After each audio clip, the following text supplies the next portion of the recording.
couple asked us to visit their haunted house in Hanover. Our crew got a bit more than they bargained for. But this month, Fox 43's Katie Kairos returned anyway, and she didn't go alone. Here's her update.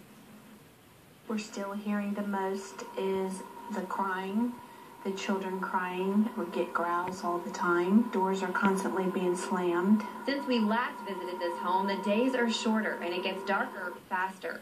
But the couple who lives here says that's the only change. Tom and Deanna Simpson say after our story aired, they received advice from all over, but the haunting hasn't stopped. I don't wish it on anybody else. I wouldn't give any negative comments after being through it to anybody else's experience. Fox 43 photographer Nick Petrillo had his own experience here that left a mark.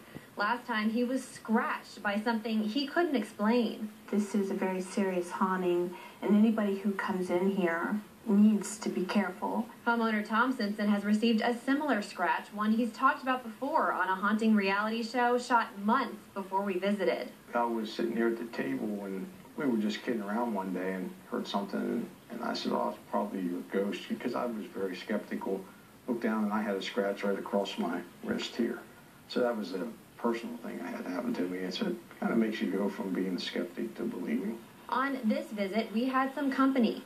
This paranormal investigative team from Gettysburg has been visiting the home for years. We're very tough on evidence. We are not easygoing. You know, if when in doubt, we throw it out. We started in the basement where this photo was taken.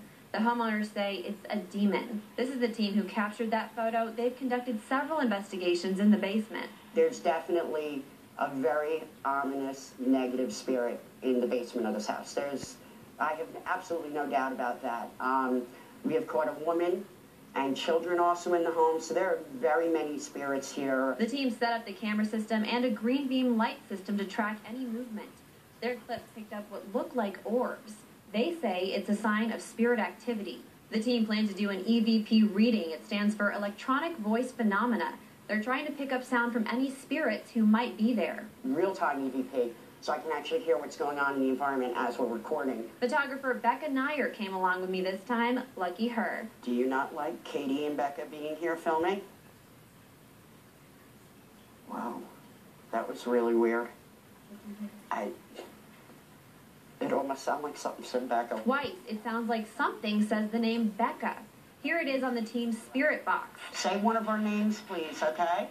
It's a device that tries to take sound from the other side by scanning radio frequencies. Who am I pointing to? The EVP picked up a few more clips, short words or phrases. And so did their spirit box. How many spirits? How many of you are there? 8. Along the way, they had technical difficulties. Batteries kept dying. You just saw me put it in? It's a brand new battery. See? This is battery low. We believe a lot of the times when a spirit is trying to manifest, it can drain equipment. Medium Kathleen Leap says the same thing happened to her in the home. She tried to record communications with the presence in the basement. Just as I came around the corner, my phone locked up, and it was dead.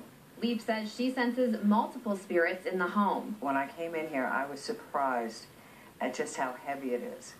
There are just layers upon layers upon layers of spirits here. She sketched the spirits in chalk on this board. They're just feeling a little bit lost. I don't think they're all trapped. Some of them come and go, especially the children. The drawing includes dogs that she says were killed in the home. Investigators say they've heard them barking. Leap has her own theory about other spirits in the home. I think there may have been an old graveyard under here that was long forgotten and built over. And I do believe they're still here. The longer you're here, the more they begin to show up.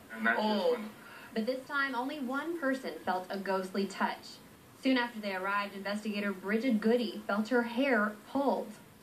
This piece right here was totally pinned back, and it actually got pulled and tugged when we were on the couch. We left unscathed, and the Simpsons prepared for another night in their mysterious home.